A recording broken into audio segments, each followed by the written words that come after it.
దేవుని నామానికి స్తోత్రములు. మీ అందరికీ కూడా ప్రభు పేరిట వందనములు తెలియజేస్తూ ఉన్నాను.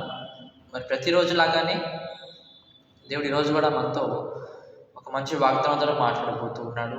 ఆ వాగ్దానము మనందరం వినాలి, దాని ప్రకారం మనం నడుచుకోవాలి. కాబట్టి ఇవాళ దేవుడిచ్చే వాగ్దానం ఏంటంటే, మీకా గ్రంథము 7వ అధ్యాయం మనం తీసినట్లయితే, మీకా గ్రంథము 7వ అధ్యాయము 8వ వచనం మనం చదువుకుందాం.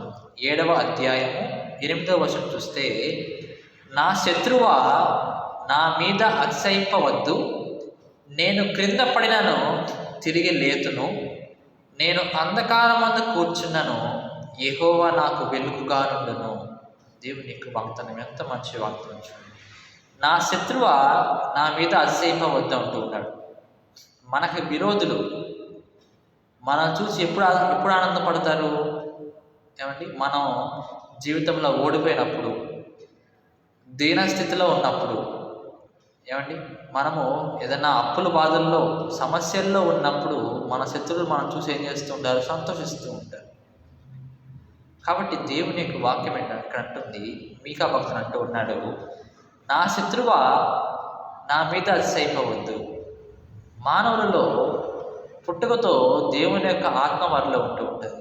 అయితే వాళ్ళు పెరిగే కొద్ది ఏం చేస్తూ ఉంటారంటే, వారి యొక్క అలవాట్లు మార్చుకోవటం వలన, నమ్మకూడనిది నమ్మటం వలన సాతానుడు వాళ్ళలోకి దూరి ఆ విధముగా చెడు మార్గంలో వారిని చాలామంది నడిపిస్తూ ఉన్నాడు. కాబట్టి అనేక బోధలు ఉంటూ ఉన్నాయి ఈ రోజుల్లో. కొంతమంది ఏమో కాంట్రవర్సీస్ నడుపుతున్నారు యూట్యూబ్లో, వీళ్ళు సరిగ్గా చేయట్లేదు అని చెప్పేసి వాళ్ళ మీద కామెంట్లు చేయటారు. ఏమండి, ఇప్పుడు సపోజ్ పాస్టర్ గారు తీసుకున్నారనుకోండి, ఒక పాస్టర్ మీద ఇంకొక పాస్టర్ చాడీలు చెప్పటము, వాళ్ళు చేసే ఆరాధన తప్పు.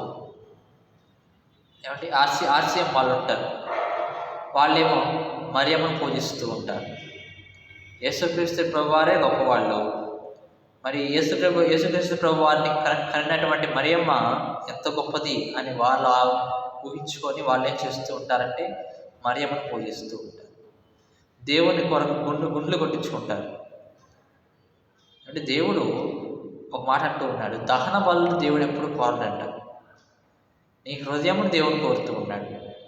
కాబట్టి నువ్వెంత కానుకలు ఇచ్చినా, ఎన్ని సంఘాలను కట్టించినా, ఎన్నిసార్లు గుండు చేయించుకున్నా, ఏమండి, దేవుడు వేటిని చూస్తాడు? నీ హృదయాన్ని చూస్తాడు.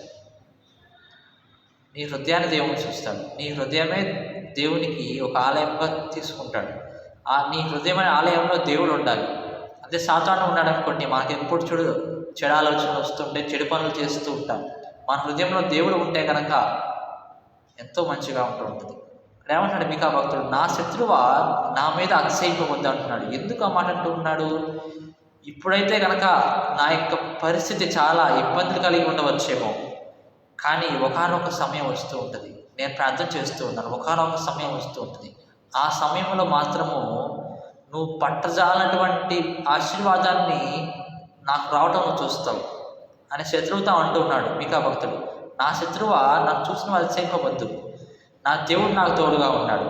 ఏమంటాడు? నేను క్రింద పడినా తిరిగి లెగుస్తానంట. నా దేవుడు నాకు తోడుగా ఉన్నాడు. కాబట్టి ఈ సమయంలో నాకు ఎన్నో కష్టాలు, వేదనలు, బాధలు, సమస్యలు రావచ్చు, కానీ ఒకానొక సమయం తర్వాత నా ప్రార్థన బట్టి దేవుడు ఆ స్థితి నుంచి విడిపించి నువ్వు చూడలేనంత ఆశీర్వాదంతో నన్ను నింపుతూ ఉంటాడు. సాతాను అదే చేస్తూ ఉంటాడు.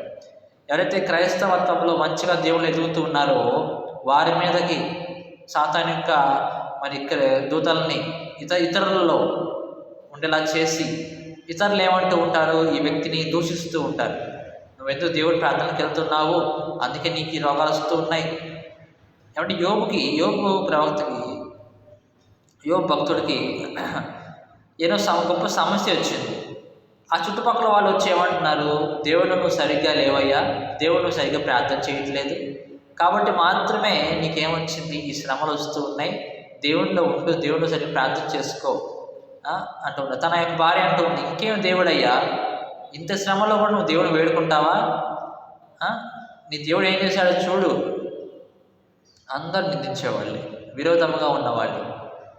కానీ యోబు భక్తుడు విశ్వాసాన్ని విడిచిపెట్టలేదు, ఆయన యొక్క సహనాన్ని విడిచిపెట్టలేదు. ఇంత సంపాదించినటువంటి దేవుడు సడన్గా అవన్నీ కూడా పోయినాయి అంటే కనుక మరలా దేవుడు నాకు ఇస్తాడు, ఖచ్చితంగా నేను విశ్వాసంతో ప్రార్థన చేస్తాను, మరలా దేవుడు నాకు ఇస్తాడు.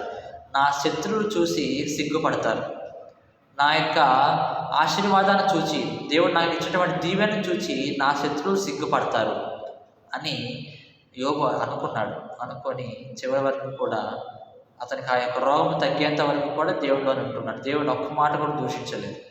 కాబట్టి దేవుడు ఏం చేశాడు, కొంత శ్రమ కాలం తర్వాత అతనికి మరలా పోయిన దానికంటే 4 ఆస్తులు ఇచ్చాడు. 4 ఆశీర్వాదాన్ని దేవుడు యోబుకి ఇచ్చినట్లుగా మనం చూస్తున్నాం. కాబట్టి ఏమంటున్నా అంటే, నేను క్రింద పడినా తిరిగి లెగుస్తానంటూ ఉన్నాడు.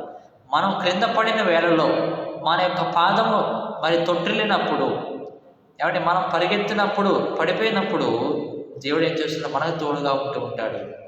ఎంతకాలం దేవుడిలో నువ్వు ఉంటూ ఉన్నావు, ఎటువంటి సమస్య వచ్చినా సరే ఆయన చూసుకుంటాడు. ఏమంటే మీరు నా సొత్తు అని అంటూ ఉన్నాడు దేవుడు. నేను క్రింద పడినా తిరిగి లెగుస్తాను అనేసి నువ్వు ఏం చేయాలి, అనేక మందికి నీ యొక్క ప్రవర్తన ద్వారా, నీ యొక్క విశ్వాసము ద్వారా, దేవుని యొక్క తోడు ద్వారా అనేక మందికి నువ్వు చూపించాలి, నా దేవుడు ఎంతో గొప్పవాడు. మన దేవుడిలో ఉంటే కనుక, నీతిమంతులుగా ఉంటే కనుక మనల్ని నలుగురు చూచి ఏమనుకుంటూ ఉంటారు, ఓహో ఇతను యేసుక్రీస్తు ప్రభువును పూజిస్తూ ఉంటాడు, కాబట్టి ఇంత మంచిగా ఉన్నాడు, ఎంతో మంచివాడు, మంచి లక్షణాలు కలిగి ఉన్నాడు, మంచి బుద్ధి కలిగి ఉన్నాడు అని ఇతరులు మన గురించి ఏం చేయాలి, సాక్ష్యం ఇవ్వాలి. మన శత్రువులు మన గురించి సాక్ష్యం ఇవ్వాలి. దేవుడు అంటున్నాడు, నీ శత్రువుల ఎదుట భోజనం సిద్ధపరుస్తా అంటున్నాడు, వాటిని సమాధానపరుస్తా అంటూ ఉన్నాడు, వారిని వెళ్ళగొడతానంటూ ఉన్నాడు. ఎలాగైతే కనుక ఇశ్రాయేలు ప్రజలను వారి యొక్క బానిసత్వంలోంచి వారి శత్రువులైనటువంటి ఐగుప్తు మరి ప్రజల దగ్గర నుంచి ఎలాగైతే వాగ్దానం చేసిన దేవుడు నడిపించాడో, అలాగే ఇప్పుడు నీకు శ్రమకాలం ఉండవచ్చు. కానీ ప్రియ దేవుని బిడ్డలారా, ఒకనొక సమయం వస్తూ ఉంటుంది, నీ శత్రువుని దేవుడు సిగ్గుపరిచేలా చేస్తాడు. నిన్ను ఎవరైతే విరోధంగా మాట్లాడుతూ ఉన్నారో, నిన్ను ఎవరైతే అవమానిస్తూ ఉన్నారో వాళ్ళందరినీ కూడా దేవుడు నోరు మూయించే రోజు వస్తూ ఉంది. కాబట్టి ఇంకా ఏమంటూ ఉన్నాడు, నేను అంధకారం ముందు కూర్చున్నాను, యెహోవా నాకు వెలుగుగా ఉంటాడు. అంటే మన మార్గాలు ఎలా ఉంటాయి అంటే, చుట్టుపక్కల ఎంతో సాతాను యొక్క శోధన ఉంటూ ఉంటుంది, మనం పనిచేసే చోట ఎంతో సాతాను శోధన ఉంటూ ఉంటుంది. ఏమంటే మనం పని మంచిగా చేసినా సరే మనకి లాభం అనేది రాకుండా ఉంటూ ఉంటుంది. కొన్ని చోట్ల ఆపివేస్తుంటారు, కావాలని చెప్పి ఇతను క్రైస్తవుడు, ఇతను దేవుడు నమ్ముకుని చెప్పి కావాలని జీతం తక్కువ వేయటాలు, ఏమంటే పని ఎక్కువ చెప్పడాలు, ఇవన్నీ కూడా చేస్తూ ఉంటారు. అటువంటి సమయాల్లో మీరు తెలుసుకోవాల్సిన మాట ఏంటంటే, యెహోవా నాకు వెలుగుగానున్నాడు, నాకు తోడుగా ఉన్నాడు, నేను వెలిగించబడతాను, అనేక మందిలో నేను వెలిగించబడతాను అని మనం నమ్మినప్పుడు దేవుడు మన జీవితాన్ని వెలుగుగా చేయవాడుగా ఉంటున్నాడు. దేవుడు మనల్ని పడిపోయినా సరే మరలా తిరిగి లేపవాడుగా ఉంటున్నాడు. కాబట్టి నీ శత్రువులు ఇలా అంటూ ఉన్నారు, అలా అంటూ ఉన్నారు, నీకు విరోధులు అలా అవమానిస్తూ ఉన్నారు, ఇలా మాటలు అంటూ ఉన్నారని చెప్పి నువ్వు ఎప్పుడు కూడా బాధపడమా. ఎందుకంటే నువ్వు వారిని చూచి అనుకో, నువ్వు వారిని చూసి ఈ యొక్క మాటలు నీ యొక్క హృదయంలో అనుకో, నేను క్రింద పడినాను తిరిగి లేతును, నేను అంధకారం ఉన్నా సరే దేవుడు నాకు వెలుగుగా ఉంటాడని చెప్పి ఈ మాటలు జ్ఞాపకం చేసుకొని బలం తెచ్చుకో. నీకు నువ్వు బలం తెచ్చుకుంటూ దేవుడు ఖచ్చితంగా నీ జీవితాన్ని వెలుగుగా చేస్తాడని చెప్పి దేవుడి వాగ్దానం ద్వారా సెలవిస్తున్నాడు. దేవుడి వాగ్దానం దీవించి ఆశీర్వదించును గాక. ఆమేన్.